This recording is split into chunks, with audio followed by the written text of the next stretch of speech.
کرر علمان برقرار که مجتبی آمد و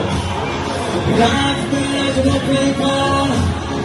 شیعه نشد ناامید شد تا ابد استوار هنوز هم مانده آشغالن دستا بیاد بالا خدا قوتت بده